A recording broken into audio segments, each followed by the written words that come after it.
48, and there's a new film set to air about a New Orleans neighborhood. The highs and lows of the Desire community will be featured in a film directed by Leonard Smith. I interviewed him about the film titled A Place Called Desire.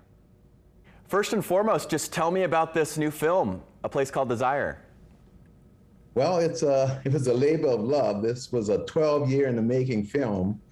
I interviewed well over 60 individuals down through 12 years and had a lot of good stories, great stories that I had to even cut out of the final cut.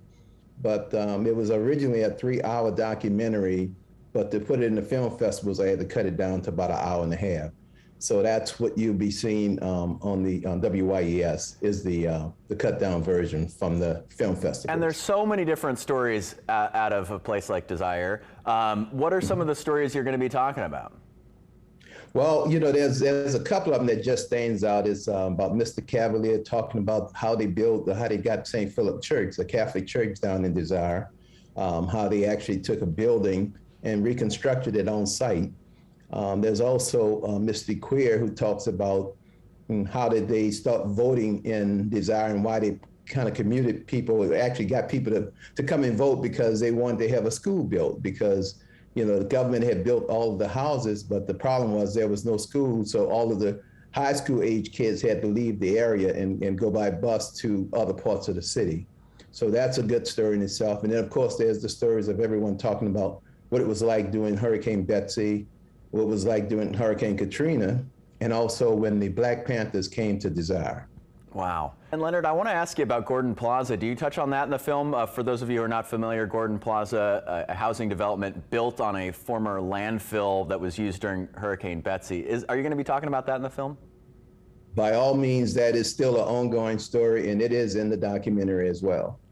And what exactly are you getting into? Because of course that is an ongoing story that folks there have been fighting for relocation funded by the city for a long time.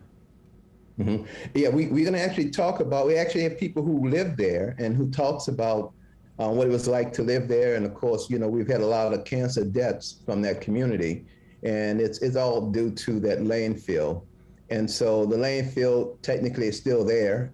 It's been fenced off by the federal government, but for the most part, it's still in the community. And, you know, over time, the fence have come down. So, you know, people can just still walk on that dump for the most part.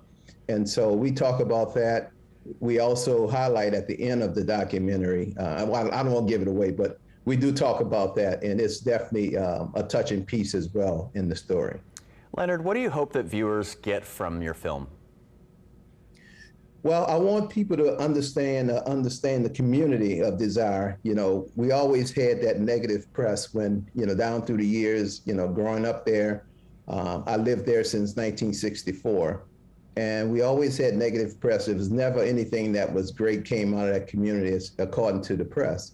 And so what I wanted to do is give a story from the inside out and have people understand that, you know, it was a community, it was families in there, and that, you know, what we didn't get from the rest of the services of the city that we were paying taxes for, we still did it ourselves.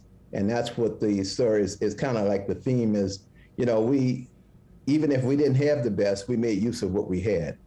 Appreciate your time. Thank you so much for joining us, Leonard. Thank you for having me.